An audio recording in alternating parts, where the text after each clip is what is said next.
Welcome to Ponchatoula Live, the show where we make it easy for you to connect with the people of Ponchatoula. I'm your host, Parker Layrisson, and I have a truly phenomenal guest here for us today. I cannot wait to introduce you to Tyra McGary. She is an amazing woman who is so accomplished. She's a business owner, a leader, an author, an artist. You name it, she does it, and she does it well. So with no further ado, I'm going to bring up our guest, Tyra McGary. Welcome to the show. How are you today? Thanks so much for having me. I'm excellent. Thank you for coming on. Thank you so much for having me today, Parker. Well, why don't we begin with you telling us a little bit about yourself? Well, I'm just a small town girl that has traveled the world. Right. I don't know if it's good or bad to say, but I've been to all 6 continents and just still found my way back to Ponchatoula, Louisiana. Wow. You know, it's safe to say you may be the only person in Ponchatoula, Louisiana who can say that. All the continents, that's amazing. Well, I definitely want to get, except the one, not yet, Antarctica, I guess, is the one you haven't hit yet. Do you have plans to go there? That's correct.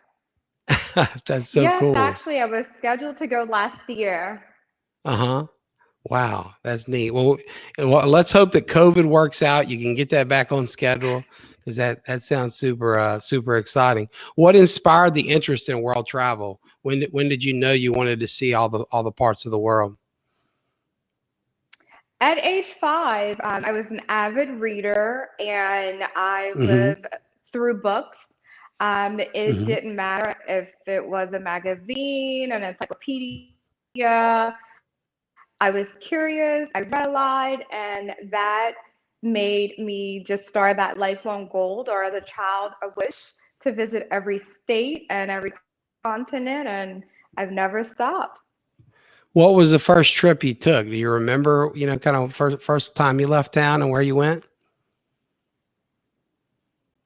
Yes, like any Louisianian, it's a neighboring state. So my family would go over to Biloxi, during the spring breaks or summer months. And we venture off a little further, So that was my first little journey to Mississippi and Florida. Sure. So when you grow up around here and your first time at the beach is Biloxi or Grand Isle, you kind of expect brown water everywhere you go, right? And now you've seen all the shades of blue. Tell us about, the beaches of the world and kind of give us some reviews on that for those of us that maybe haven't been beyond Ponchatoula Beach or Pontchartrain Beach. Absolutely. So believe it or not, my curiosity, where my toes in the sand, once I explored past Pensacola, I became fascinated with the color of sand. So then my journey led to, pink sand beaches in the Bahamas, or black sand beaches in Hawaii, and so forth. So it's incredible. Take that venture, guys. Take a chance on traveling. Do you have a favorite beach? I do. St. John in the Virgin Islands. Yeah. On the U.S. side. Yeah, that's on my bucket list. My wife and I went to St. Croix for our honeymoon, and we loved it. But everybody down there said, the most beautiful beaches are, a stone's throw away at St. John. So my buddy Jeff Leschere, and I think a friend of yours too, he told me when he was at St. John, maybe for his honeymoon or an early trip with his wife, they were photographing the beach there. And he went out and talked to professional photographers about the shoot they were doing. And he said they were actually photographing part of the beach to basically say that it was Hawaii, to promote a Hawaiian resort, but they were going to use St. John beaches. Not the most ethical practice, but certainly a testament to how gorgeous those beaches are. I see a comment here from Pete Clark. He says, "Hey, sis." Pete, of course, is a veteran of the show, a mentor of mine in the old PHS Key Club days, a great guy, himself a business owner, an all-state agent. So, Pete, thank you for tuning in. And to everyone else who's watching, if you're watching live, know that we have the ability, as you can see, to pull your comments up, put them on screen here. So if you've got a question for Tyra, about the color of the sand of the beaches or the color of the water or anything about her businesses, her book, which we'll get into in a bit, hit us up with a comment down below. We'll do our very best to respond to you. And hey, Pete, we sure appreciate you tuning in. So, Tyra, tell us a little bit. I mean, you mentioned kind of you're a small town girl. You grow up here in Ponchatoula. You've literally traveled the world. Yet you've made a decision to stay here. I mean, you're talented, you're successful. You could live anywhere. So how about why? What keeps bringing you back to Ponchatoula, and why do you choose to stay around here? I love the close-knit in the community. For me, my mother's a Ponchatoula girl. My dad is from New Orleans. We have family in California. So I've traveled and lived in, both Louisiana and California, as well as stayed some time in New Orleans. But for me, Ponchatoula, it's my safe spot. It's my happy place. It is a small town full of charm. It's still a lot of opportunities here. Everyone's like family. Whoever you don't know, just head to the local grocery or farmer's market or produce stand, and you'll get to know them, over the course of that shopping experience. And that's I can't duplicate that anywhere in the world. That's a great point. And speaking of your mom, she's here watching, as you can see from that comment there. Hey, Miss Carolyn, thank you for tuning in. Hey, Mom. She's out in you have raised an amazing woman here. I know you don't need me to tell you that, but we're sure glad she's made the time to share herself and her story with Ponchatoula. So thank you for tuning in. Well, take a moment, if you will. Tell us about your mom and your relationship, and just tell us what a great woman she is. My mom, Carolyn, is probably the most strongest, resilient woman I know. I was fortunate to have two moms, both whom raised me to be the person I am today. But I must say, my mom, Carolyn, definitely instilled in me at a very early age the importance of reading, the importance of education, and more so the importance of being my own woman and taking those chances on myself. So for that, I'm forever grateful, Mom. Well, tell us about that. Tell us about some of the chances you've taken and what the results were, and maybe you'll get into what the lessons you learned along the way are. But I'm sure we'd love to hear about that. Sure thing. So I graduated from Ponchatoula High at the age of 17. And my mom, the late Dr. Ann Clark. Oh, wow. Local legend. Speaking of Pete. Drilled in my head. Something. Yes. She drilled in my head the importance of financial literacy and understanding money, not just on how to save it, but truly understanding money. And so I went to her my sophomore year in college, and I said, Mom, I want to buy a house, and she said, are you ready? Have you done the math? Are you really going to stay there? Kind of thing. And so my first big chance was really stepping out and getting a mortgage before 21 by myself. And so that was very brave. And yes. Yeah, when I was that age, I was still sharing an apartment with three guys, one of which Ponchatoula's own Will Richardson. Believe it or not, he was sleeping on the porch of that place in New Orleans. So we were miles away from mortgage territory and responsibility. So I admire that. That's neat. This is at least the third or fourth episode where folks have, made glowing reference to Dr. Clark, your mother. She was a wonderful woman. Anybody who ever walked the halls of Ponchatoula High School during that era not only knew her, but looked up to her. But several people, not just Pete, her son, who's been on the show, have come on and sung her praises and talked about what an impact she made on them at PHS. So thank you for sharing a little bit about her.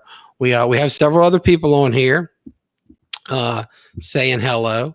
So I'll put these comments up just so Tyra gets a feel for who's tuning in here. You can see Wanda's there too. Well, let's circle back. We're talking about, a time in your life where you graduated at a young age and you get a mortgage before you're 21. What's that mean? I mean, what's the next step? I mean, do you have to immediately go to work full time, and are you just busting your butt to pay that note every month, or, were you still in school? I mean, what kind of came next? I mean, eventually you'd go on, as I know, to get 2 degrees. So what was that journey? Yes. So I quickly realized for me, I wanted to establish my own business, which was a marketing talent management company. So I fast tracked at Southeastern to get an associate because at the time, both of my mothers was not having me not finish college. So to, to That sounds satisfy the familiar. moment. At our house, it took my brother Bree the better part of a decade, but mom and dad were on him the whole time. And it sounds like you Yes. you were you were getting that kind of encouragement too. I was, but what they didn't realize is that I fulfilled what they wanted, but it was an associate, and I said, "You guys didn't say I Hmm. couldn't do this," so I took that route, Right. and then I started a successful marketing and talent management company. I had the opportunity early on to do some modeling work for 17 magazine Uh and huh. Pepsi Cola. And so I quickly learned that I wasn't going to get any taller. I was getting older. And so I quickly realized the importance of event management and Uh talent huh. management.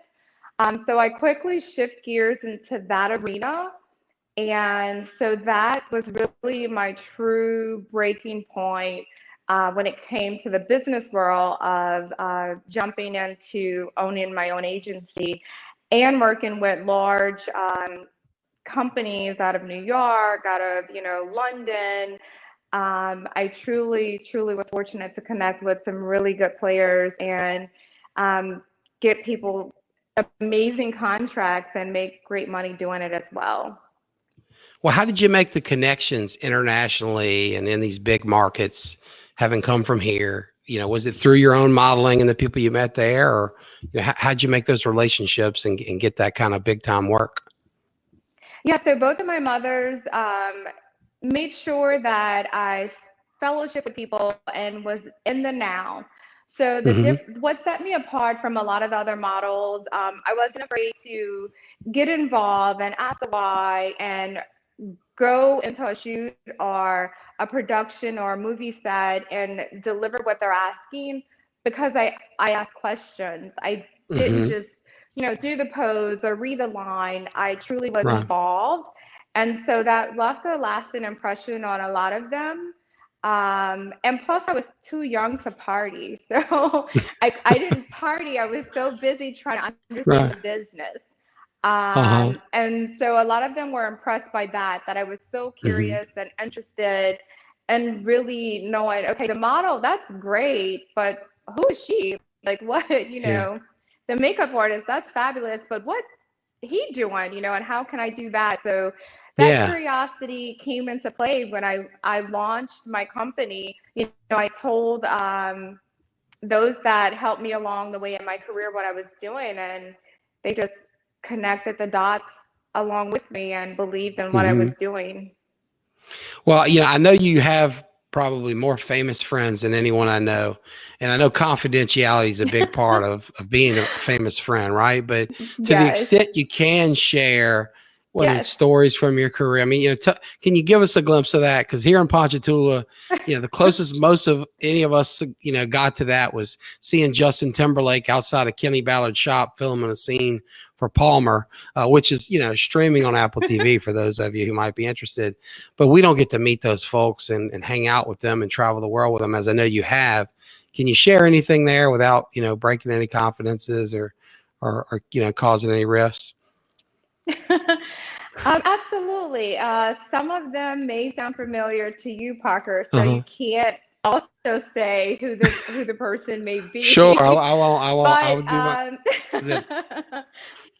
perfect. It was definitely a lifestyle of amazing experience. Hmm. The great thing of me being a small town girl is that I was okay with not all the high end or the glitz and the glam. You know, it was just me. And so that's how I was able to build so many relationships with, you know, famous people around the globe, is because what they had was for them.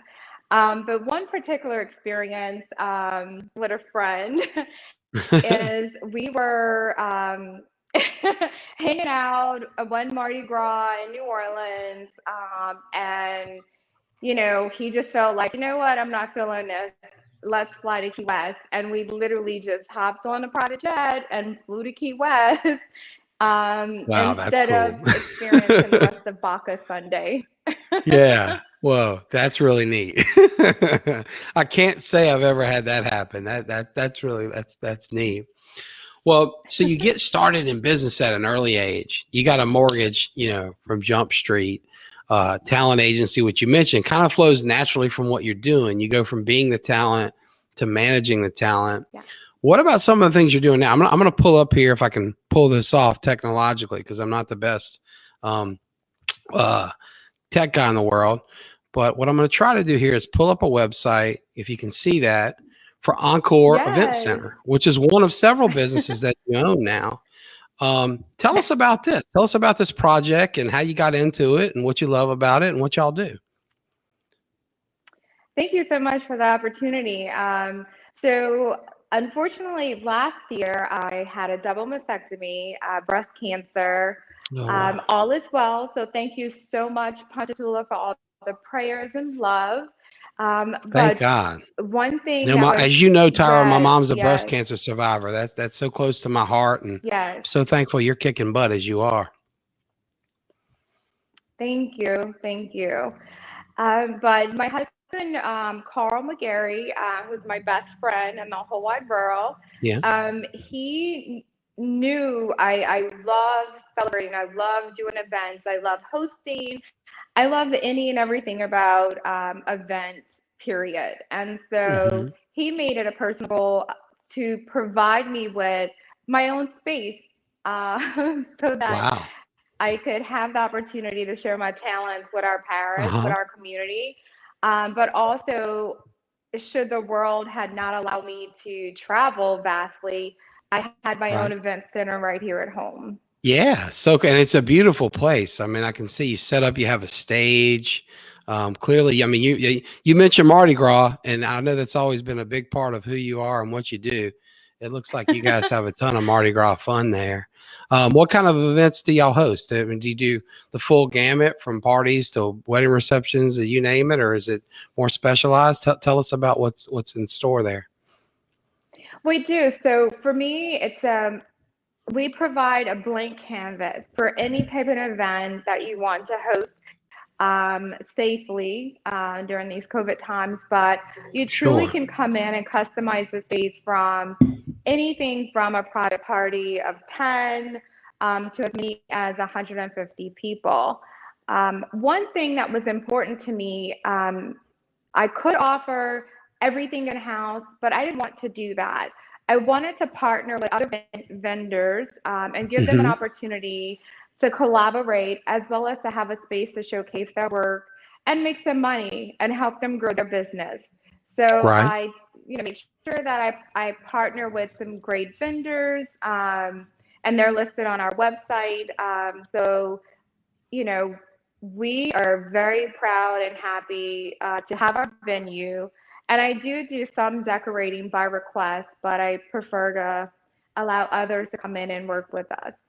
Yeah, wow, that sounds so neat. So we see this beautiful space that you mentioned your husband Carl helped you get. Tell us about Carl. Tell us about your love story. How did you guys? He's your best friend. How'd y'all meet? How'd you hit it off? I mean, Oh my God. give us the full. You know how it is. Celebrity. We want to know our celebrity I'll love give you stories, right? I mean, tell us about I it. will give you a snippet because we don't have time for the whole story, but Of course, Carl and yeah. I were childhood friends. I mean, Uh huh. we have been friends, gosh, you know, most of my life. So we decided in college, you know, we should date. No. And The rest is kind of history from there, but he Lucky is man. Well, truly. Carl, if you're out there watching at any point, man, kudos. You've hit the jackpot with Tyra, man. Congrats on that. That's neat. That's neat. Well, tell us. We've talked about your event center, and now I want to talk about this other business you have. Again, I'm gonna bring this up if I can, which is your travel agency. And I see here that you guys, have, travel, or as you mentioned, you've hit 6 continents, and plan to hit the 7th.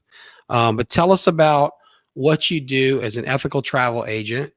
Maybe define for us what that is, because some folks may not understand what travel agents do and kind of the ethical standards that go along with it. But if you would, please tell us a little bit about Encore Events and Travel. Absolutely. So, after my marketing talent management business, I did successfully sell that business and I ventured Mm-hmm. into full service events and travel. So I started producing large scale events for clients from American Express to Zulu Social Aid and Pleasure Club out of New Orleans. Okay. I've had great pleasure doing that.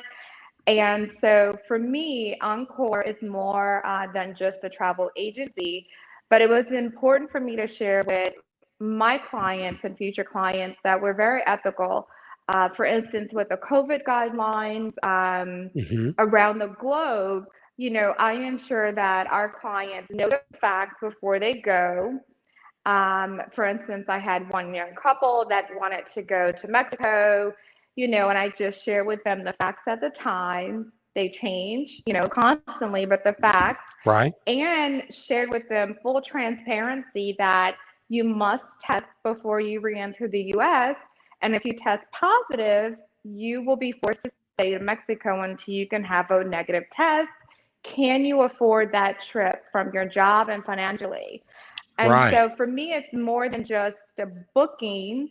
For me, it's about Sure. giving them all the knowledge and making sure that I'm fully transparent. That's neat. And I think so many people look before they leap, right? I mean, or shoot, leap before they Yes. look, excuse me. And thank God that they have you there to think about things like that, because most folks may be stretching to make it to Mexico. Maybe they're, loading up the credit card and don't even have the money to get there. Exactly. And Lord forbid you get stuck and not have the money to get back. That's a pretty scary concept. We got a few more comments here, so I want to bring some more folks out. And I can't remember the last person I brought up. Maybe it was Brandon. He says hi. Miss Gloria says hi. Kim and Mike say hi. Mervin says, "Oh, Viva Cuba." That's what I'm talking about. And look, beautiful building behind. That's a traveler at heart there, obviously. And yeah, Wanda, I agree with Miss Wanda here that you ought to be a lifetime love story. Yeah, you and Carl, maybe we can sell the rights to that. That sounds like a plan. Well, so we're talking about your story, and we've talked about, the most personal people in your life, your mothers, your husband, cancer and living through that. I know another topic that's near and dear to your heart, as it is in my family, because my dad's adopted, is adoption. So, can you tell us a little bit about that and maybe share with the community kind of, the benefits of adoption and why it's so important, and to the extent you're willing, your own experience. Absolutely. Well, as we are aware, some parents do have troubles, Mm-hmm. um, when their family grows unexpectedly. Sure. And so a foster care system and adoption comes into play. So anyone out there that's interested in getting involved, I highly recommend exploring your local CASA Absolutely. agency, as well as Yeah. your local Office for Family Services, to educate yourself on what you can do to help. Because even in our small community, there are some families that are in need and some children that need love from others. So for me, it was, a unique experience, some Mm-hmm. traumatic times there, but lucky for me, the love from my mother, Carolyn, really, really allowed me to see beyond the negative, and fight through what we were going through and not become a product of my environment. So I truly just worked through that. But without the foster care and adoption programs in place, it could have left me on a different path. So I'm forever grateful for those programs that are out there. And I also want to point out too, social workers and school counselors play a big role in those processes and identifying those Amen. needs. So let's not forget about social workers and all the hard work I'm that so they glad you said do that. You see in this beautiful connecting woman right families. behind me? That's my wife. She's a social worker who works in school settings with kids. And it's a really tough line of work. And like you said, a super important one. And I'm so glad you threw a shout out to CASA. That's such a great organization. Rob Carlisle and his team do a wonderful job helping kids through some really tough times and helping them make through it. And you are such a success story. I mean, this is amazing. So thank you for sharing that with us. While we're talking about people in your life that have meant so much to you, parents, husband, etc. Why don't we circle back and talk about influences in your life? Because you mentioned Ponchatoula is your safe place, and you've traveled the world, you come back home, you've excelled here as from a student to businesswoman and beyond. But who have been some of the mentors, influences, or friends in your life that have kind of helped you get here and helped you become the woman you are today? That's a great question, Parker. Being in a small town, we grew up really, really focusing on the importance of family and that togetherness. So a lot of my closest mentors and influencers were my family. My best friend, who's like my sister, Yolanda, she's out in Uh-huh. Houston, Texas.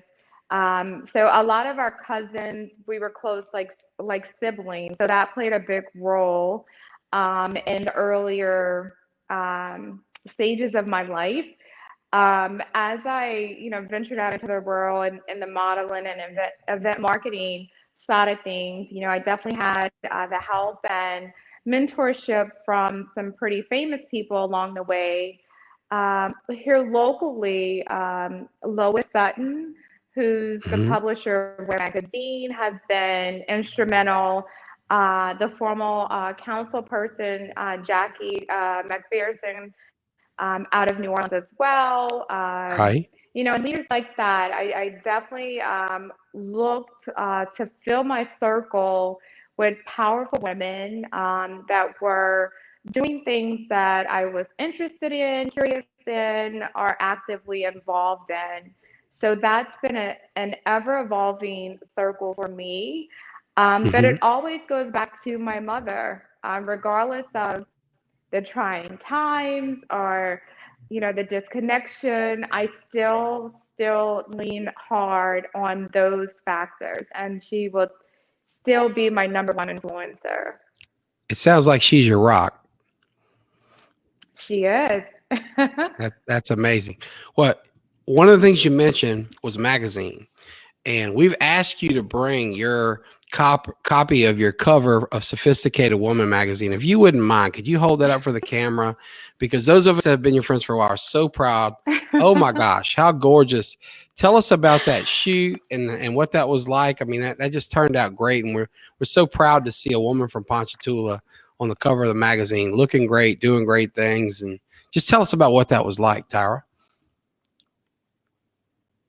And that was a wonderful experience. And the coolest thing for me, I was able to bring my closest friends and families So cool. along with me and have that experience. Yolanda, who's my cousin, she did my hair and makeup. My sister-in-law, Shy, her company did the table setting. My stylist is from here, Jimmy Williams. So just Uh-huh. really, I strategically include people of my community in my journey. So that's important for me. So to have them be a part of this magazine with me was so much more important to me than Right, me being right. on the cover. But it was a beautiful experience. I got to really allow my community and my peers to see who Tyra really is. Because Uh-huh. believe it or not, some people in my life had no idea that I had a child, that I have a 28-year-old son. Right. Yeah. You had a child Um, at a young age, of so course.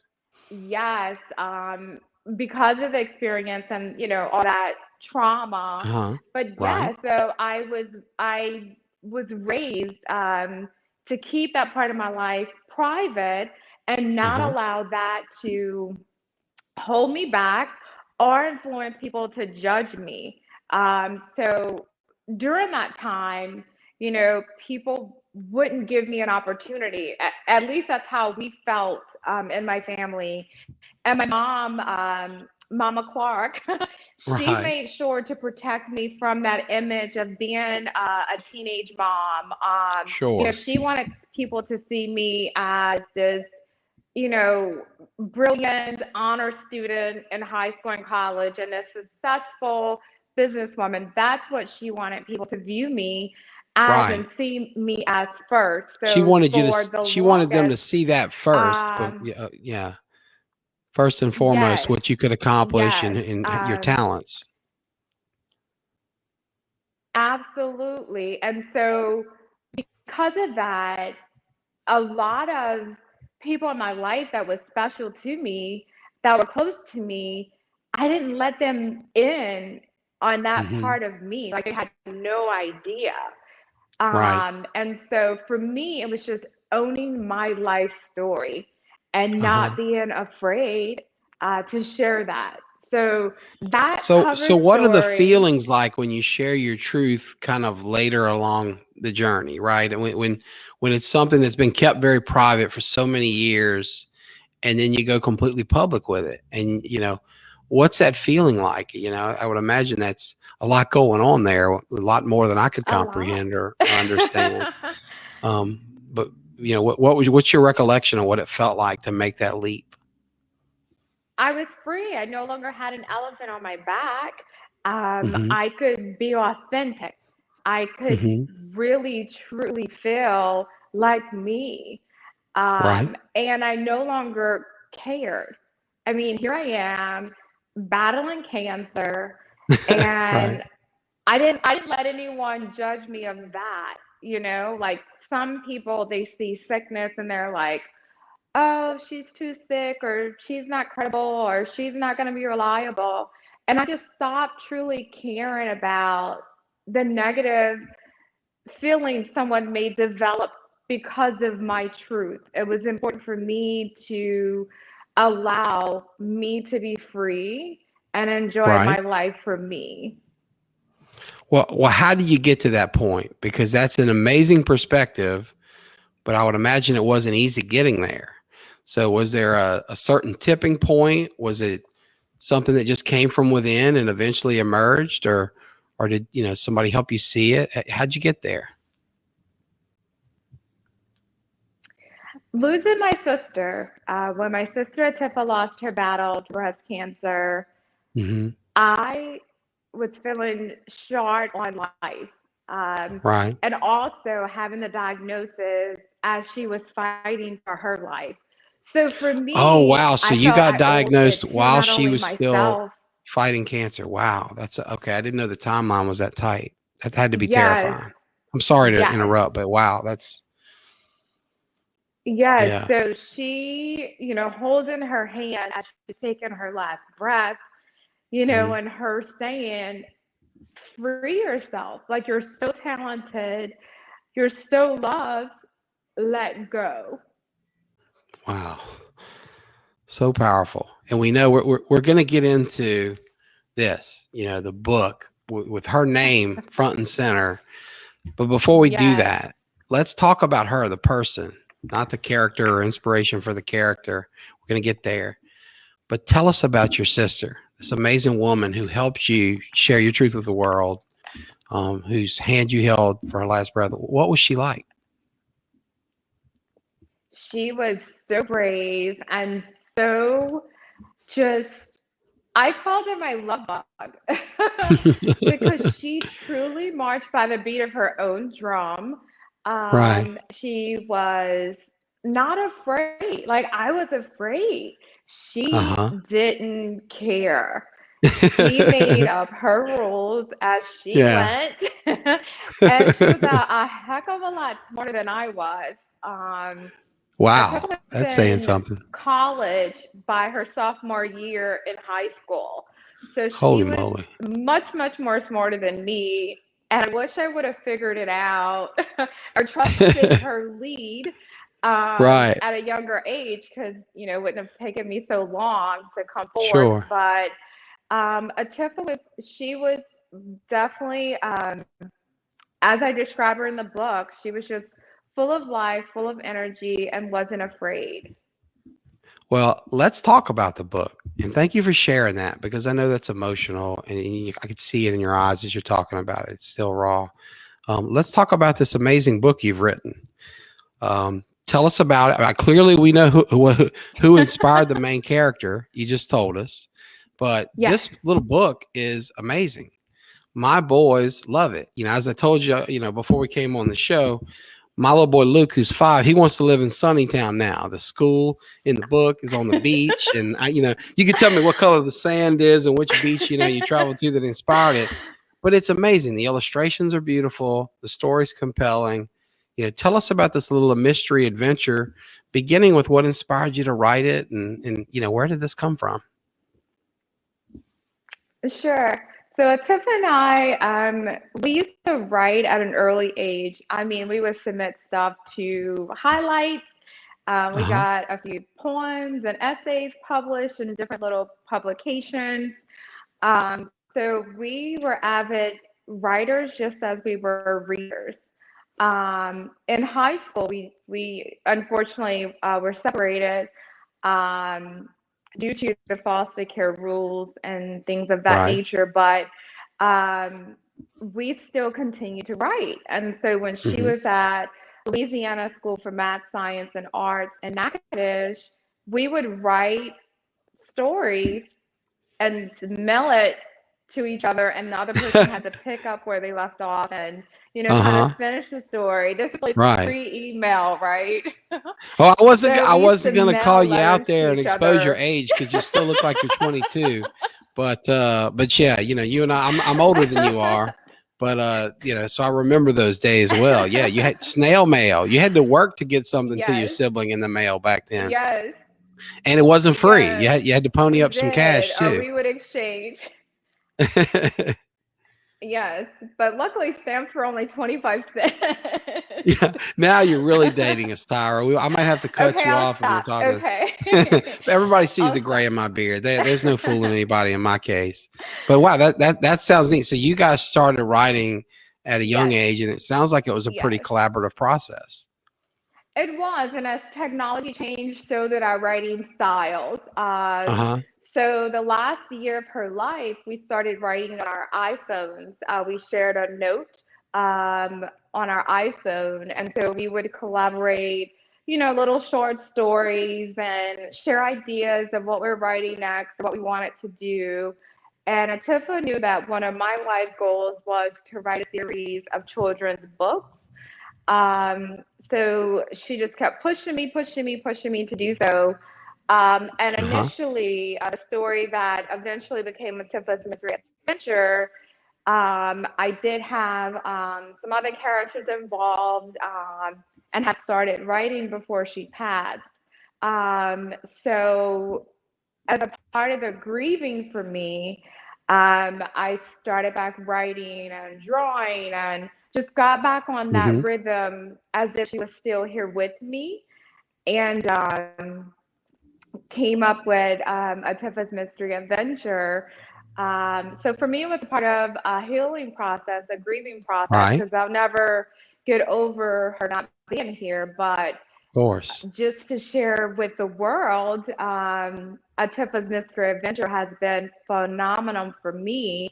I have readers in, Italy and Cuba and multiple states Uh-huh. here in the US and Africa and Canada. So So cool. I've Yeah. truly been grateful to achieve that goal of sharing my sister's twinkle in her eyes and her curiosity to solve problems Yeah. with the world. Well, look, it's neat. I'm not going to spoil the ending there, but there's a neat little mystery in there, and it's a who done it, right? And It my is. like as I mentioned, my boys and I love it. It's a bedtime classic at our house, and Oh, thank you. as you can see here from the website, it's available at Amazon, Barnes and Nobles. Now, I know you did. I know it's important to you to give this book to the local library so that kids that can't afford to go on Yes. Amazon and buy it could get it. Tell us about what that was like, because it looked like your book signing was a huge success, much bigger than mine. When I wrote this very boring book with no illustrations about accident law, my mom and, my childhood other moms, if you will, kind of came, out of pity to support me. But you had a crew there at your signing. So tell us about that and what you did with the library. And it looked like a really neat little production, or big production. Yes, it was. So, my sister, Courtney Austin, our sister, Uh-huh. she had a great idea for me to do a book signing on Atifa's birthday back in December. So, we did do a private book release and signing on Atifa's birthday last year. Given the challenges with COVID, I did want to donate the book to the local libraries, but I wanted to make sure that it was known that it was available and also get the support of my community because I'm proud to be a native of Ponchatoula. The mayor didn't hesitate. His office, along with the library system of our parish, jumped aboard. And I can't say thank you enough to Nicole. So cool. Yeah. Who helped collaborate this. I didn't do it by myself. Uh-huh. I did have help. And so the event at Ponchatoula Library was a small, intimate gathering with the local Okay. council, our mayor, Uh-huh. and members of the library system for our parish. Oh, So neat. that was a fun event, yes. I tell you what, you still have some modeling chops here, Tyra. You're pulling off this mask look. I mean, this is, job well done. Also want to pull up here. You mentioned Carl earlier. That's a great photo. Yes, Look, now thank I'm going to go you. out on a limb and guess. I don't want to get too deep in your business, but I'm going to guess you picked out those coordinated outfits. I mean, maybe his style game is that on point, but I love the way you guys are matching and complimenting. My wife would, she'd have to whip me into shape to get us looking that good, but that's neat. So good that you guys were able to have such a. Thank you for the compliment there. But we actually have a stylist, Jimmy Williams, who takes care of all that fashion needs for us. Sorry about that. Can you hear me? I can. I'm so sorry. As usual, I have at least one tech snafu per episode, and that was it. No So we're worries. Gary. We've been talking about her book, Atifa's Mystery Adventure. It's amazing. It's available in our local libraries. It's available on Amazon. And I didn't know Barnes and Noble still existed, but you can buy it there too. So I would highly encourage you guys to run out, get this book. If you have little kids like I do, they're going to love it.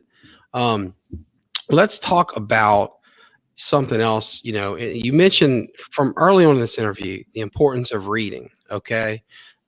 Your sister inspiring you to kind of go on this journey to become an author. It's something you always want to do. Y'all wrote together. Let's talk about the importance of reading in kids' lives. And why don't you give us some advice, as somebody who's been a kid who's, come through tough times to great success, as a mother, as an author, give us a little advice about how to excite kids about reading in a world that's full of video games and, iPhones and a lot of other stuff. I mean, the book is still such an amazing tool, but any thoughts just on how we can get folks reading more and get the libraries to fill up a little better and just kind of get the excitement back in the reading world? That's a great question, and you pointed out some very important issues that are at hand. Mhm. But I will share with any parent, anyone that's watching, young and old, reading is important for all of us. Reading out Right. loud is even more important. Even as an adult, I still make time in my week to try and read a few days a week out loud for at least 15 minutes. Reading not only enhances your confidence, it helps with so many other skills. So you're probably saying, how do I get my kid off this phone, tablet?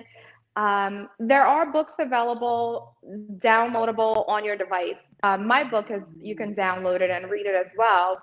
I personally find that a book in hand is much better for kids, because Right. it gives them that outlet. It allows them to use those other senses, such as touching and,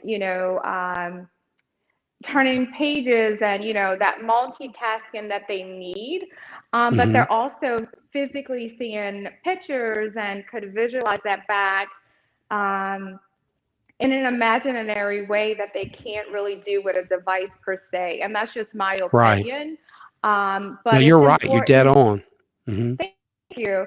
It's important as parents too, to make time to read to your child, or read with your child, at any Right. age, whether it be, homework or a novel or short stories. It truly helps with, confidence. And people are like, how so? How so? And I say that because I do go out into the community, or in this COVID world, I do virtual, reading sessions, or help teachers, incorporate my new book into their program curriculum or read to their class.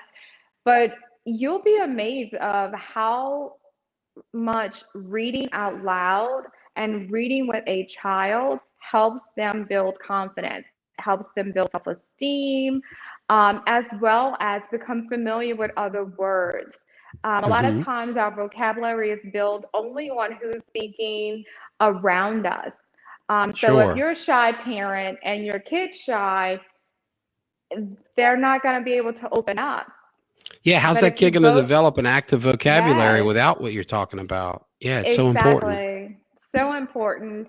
And we still currently have physical libraries. So I encourage all community, Hmm. residents to take advantage of your library system Yeah. and visit, even if it's just, you don't want to check out a book, no worries. Right. Check out the workshops that they're giving for free.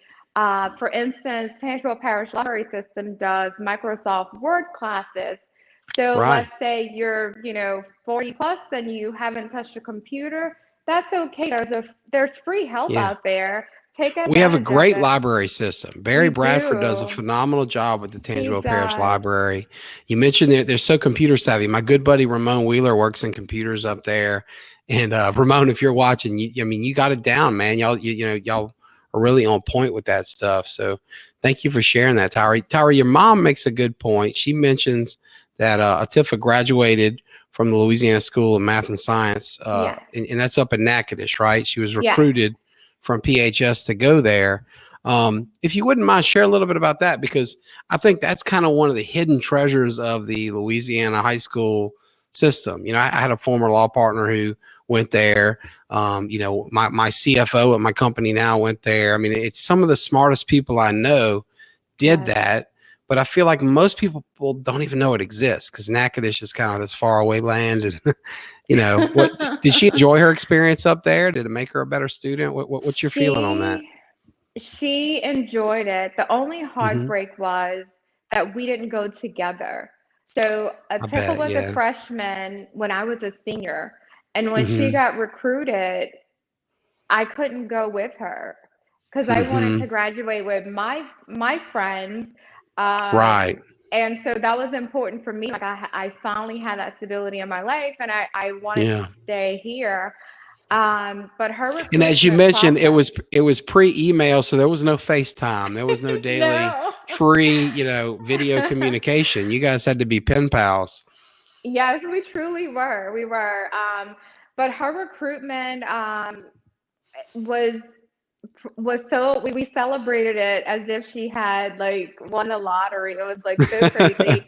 because we had never heard of this school for starters. Right. But to give you a little backstory, my mom, Carolyn, I mean, we were reading and writing at like 2 years old. And Oh I'm my not gosh. exaggerating. Like Whoa. we literally was doing, high school, college level work Uh-huh. at a young age. So we both excelled relatively quickly. Like teachers didn't want us Right. in their class because we could teach their class. Yeah. You Yeah. You know, oh, outran we the were field bored. like that. Yeah, we were bored to death. So we would get Uh-huh. sent to, like, I remember being in fourth grade and, being sent to sixth grade classes. Like the teacher just Hmm. didn't have anything for me to do. Yeah. Even at Ponchatoula High, I worked in the office like half the day. Like I was just, com- I was completed, Hmm. I finished what I needed to do. But in Atifa's case, she was so much more smarter than me, and all of her tests, like any test she would take, standardized, written, whatever, she would ace it. Uh-huh. Not Just necessarily study. She would so knock a it out the combo of park. natural talent, clearly, and it sounds Yes. like your mom was really on top of her game. I mean, whipping you ladies into shape in terms of really being prepared. Is that right? Yeah, and the crazy thing about it is that she didn't have to discipline us to do it. Like we were just naturally Yeah. gravitated to it because she would read to us at a young Hmm. age. She made time for our curiosity, because Yeah. she was in college too when we were younger. So she included us in her Okay. classwork and her Yeah. English lessons. We had that Um, experience too. My mom went to USL for 2 years, straight out of high school and didn't finish. And she went back to school at Southeastern when my brothers and I were little. And same thing, we would all be around the same kitchen table doing homework together. So it was a little harder to get away with not showing up to do your work when mom's there at the table. That's a neat exactly. story. Now, your mom mentions that Atifa went to LSU as her next step. What did she Yes. study there? What was her focus? So she and I, we were very fascinated in anthropology, forensic. Hmm. So she started off in the science realm, but she finished in business. Okay, cool. She Cool. got to see me in action. Yeah, I Um, mean, you started businesses, and as a teenager practically to pay that yes, mortgage. So she saw that, yes, that's pretty cool. Well, Miss yeah. Annie says, hey, here, she says that she loves your interview and your story. Oh, So thank you, thank you for sharing that. Annie. Justin says hi and says it's a great show and you're such an outstanding, accomplished guest. Of course, that's right. And hey, Justin, thanks for wishing me a happy birthday. I appreciate that. This is so compelling. Your story's so interesting. One question I got to ask before we leave the realm of education, the importance of reading, and your authorship here is, what were some, you mentioned how much your mom read to you. Well, what were some of your favorite books? I mean, what were you guys reading? Do you have any books that come to mind like that? Or, were there just so many that it's hard to keep track? What books inspired you as a kid that you might recommend to parents like me that are bringing up kids now and trying to read to them as much as we can? So for me, at a young age, I was reading anything I can get my hands on. I was just that curious. I mean, I would read the encyclopedia. Like I was that Wow. curious and wanting to Uh-huh. know.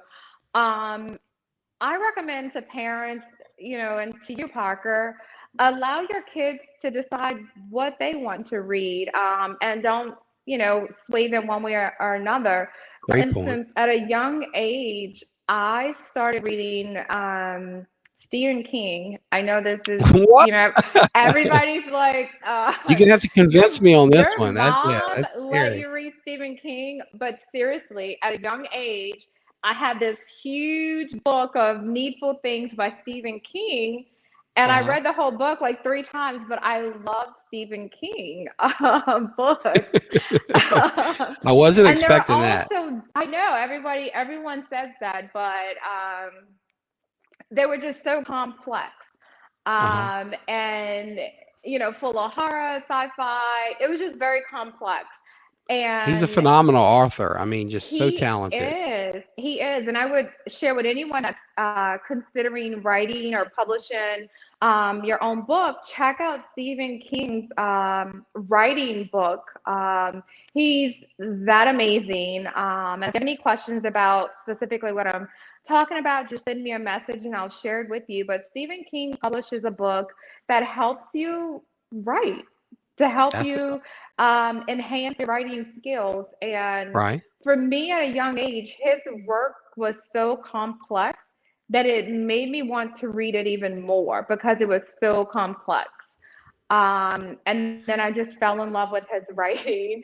I gotta share this. Wanda says she still has your mom's copy of it. Yes, because mom took it out of the house from me. Oh goodness, that's funny. Because Atiba was afraid of clowns, so we just kind of let that one go. But Oh gosh, too funny, too funny.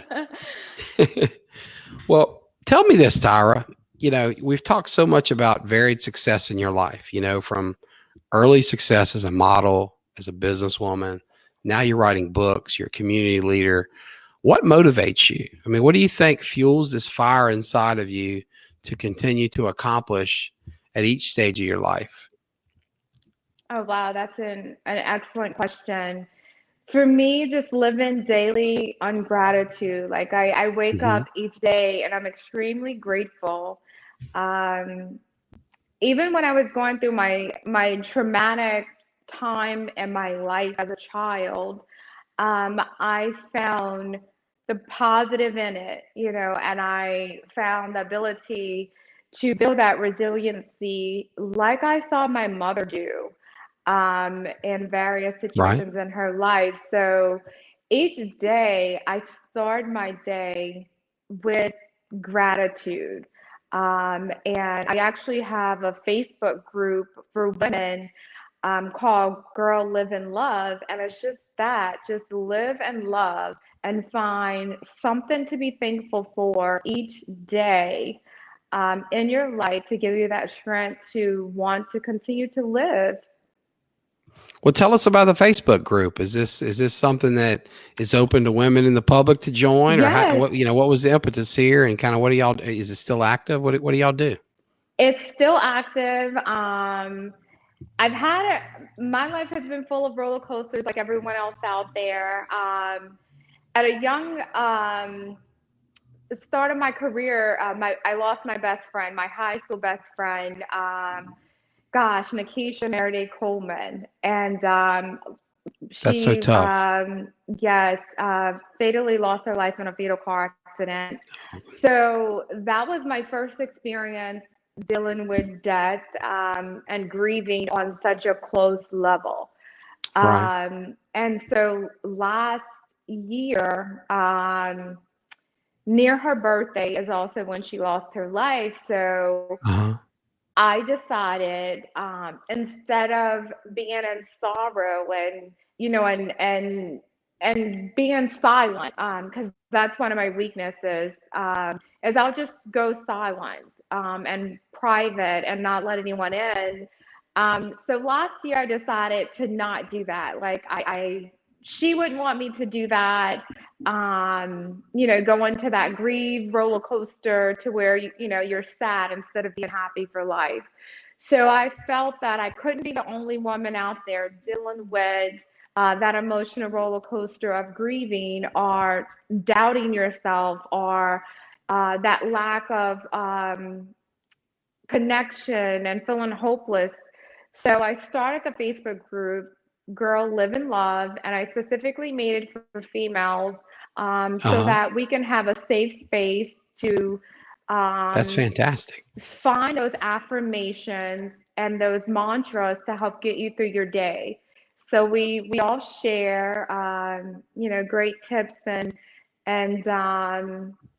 mantras and sayings that help motivate us throughout the day. Well, I love to hear you doing that.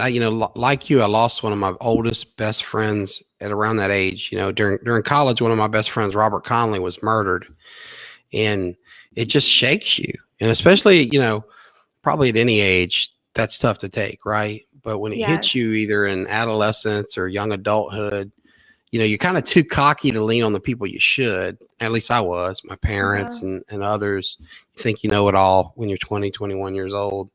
But you don't, having a place to go and get affirmation from others and get some guidance and wisdom. And, sometimes we trust our peers more than others in our life. And that sounds really important and really cool. So thank you for doing that. That's neat.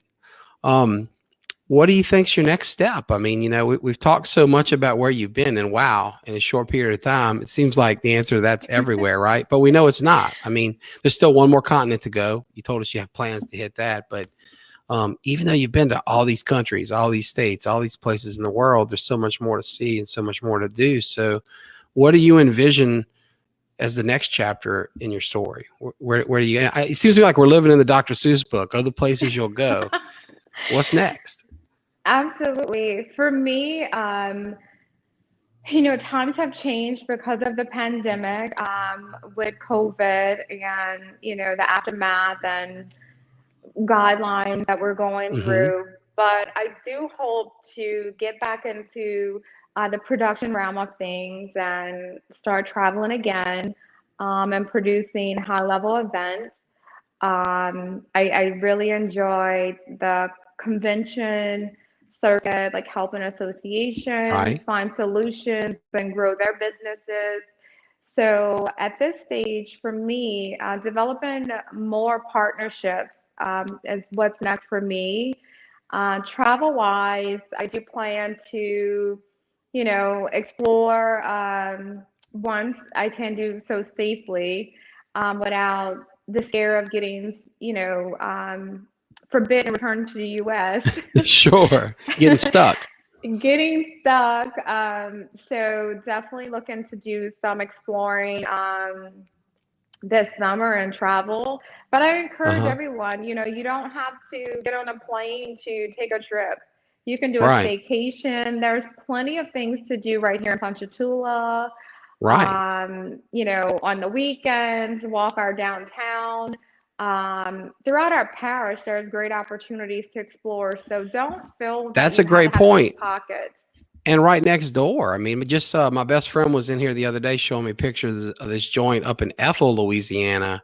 Where there's zip lining across rivers and all this cool stuff. I didn't even know that existed. But it's a short drive away. And as you mentioned, you don't even have to drive into the Felicianas to find something fun. There's so much to do. And we're blessed with abundant natural resources, the Tangipahoa River, Lake Pontchartrain, Lake Maurepas, you name it. Well, I know we've kept you here for a while, and so we're near the close. But before we get there, I want to talk about lessons learned along the way. You just mentioned probably the next chapter is taking you into the production realm, which is something you've done and done well, and you want to do more of it and maybe bigger, better stuff too. But if you could go back to that 20-ish, Tyra, who started a production company at this precocious young age, and give her some advice on lessons you've learned since then, by now, what would be some advice you would give to her or give to a young businesswoman right now who maybe wants to be you, who's watching this and is inspired and says, that's who I want to be. That's what I want to be like. What advice would you have? What lessons have you learned, and what are you willing to share with our viewers? Great question. First, I would like to share with anyone that's watching, you never know who's watching you or looking up to you. We all inspire someone in every way each day. So I definitely try and lead my day with kindness and be aware that someone somewhere is looking up to me in some capacity. So I'm very cautious of that, and I take that very strongly and personal. So, today with social media and, you're so exposed to so many other things, but if you desire to make an impact on someone in a positive way, just, think about that, and take it to heart, because you never know who's watching you and want to emulate you or be like you. That's a great point. What I would tell my 20-year-old self, 30-year-old self is take the chances, take the risks. Don't be afraid to invest in yourself. And for me, I would say that I played it safe. I had an opportunity to take my company out of the country, and could have been on a larger scale than I Mm-hmm. am, and I was afraid to do so. I was afraid to take that leap for me. And now I look back and I think about all the times I get into my car, my vehicle, and Right. I start my car and I drive, rather it be a half a mile or 3 hours. I'm taking a chance.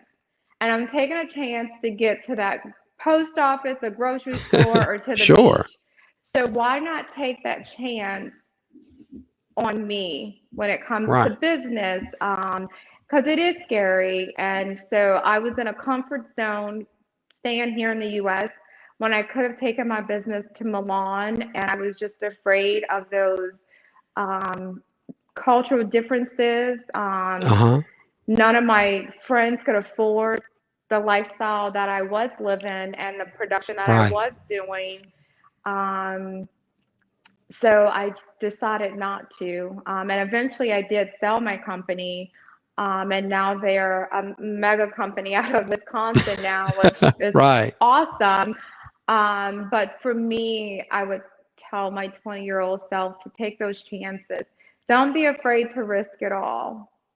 That's such great advice because you made the wonderful point that we're taking chances in our everyday life. I see that Yes. my line of work is injury lawyer. So I deal with injured people and wrongful death. And sadly, I've seen some great people here in Ponchatoula get killed on Pine Street, a block or two away from their home. So there's no such thing as safety in this world. I mean, our families have lived that with plagues like cancer, accidents, you name it. So I know that's scary. I mean, I'll confess, it was scary for me going on vacation in Milan. It's different. I don't speak the language. I Yes. can see where that would have been intimidated for you at any age. But that's great advice. So I've kept you longer than I promised. So it's about time to close down. But before we do, I'll ask you one last question, which is just, is there anything else you want to share with our viewers? Anything at all on your heart, your mind? What would you like to share before we close and say goodbye? First, I would like to thank everyone who stayed this entire hour for this interview. I'm very grateful for your time. I would like to end my interview here with you all by saying, if there's something in life you want to do, identify what that is. Identify the person or people or company or team that's doing what it is you desire to do, and approach them, including me. If your desire is to learn to flip businesses or how to do event production or whatever it may be, take the chance, take the risk, ask those questions. Don't be afraid to put in the work. Put in the work for you, but you can't be Right. afraid to ask for help. I had help. I had incredible people in my life along the way, including today. So I leave you with that by saying, don't be afraid. That's such great advice. And you're so right. And so's your mom here who comments, the sky's the limit. And Miss Carolyn, you're so right. And your daughter is living proof of that. So, folks, thank you for tuning in, for sticking with us. Tyra, thank you for doing this. I know how busy you are. And the fact that you shared over an hour of your time with us, the viewers, with me, I'm eternally grateful for that. You are truly an inspiration. I look up to you. And I just think you're the greatest. So, thank you so much. To our viewers, we'll say goodbye. We're going to be back here next week. Same time, same place, 5 o'clock here on Facebook Live with Kevin Rayford, one of the best guys in town. We're going to talk about baseball and family and all this good stuff. So thank you all so much. We'll close with Miss Gloria. She says it right. It was an awesome interview. And Tyra, that's all thanks to you. So thank you to our viewers. Thank you to Tyra.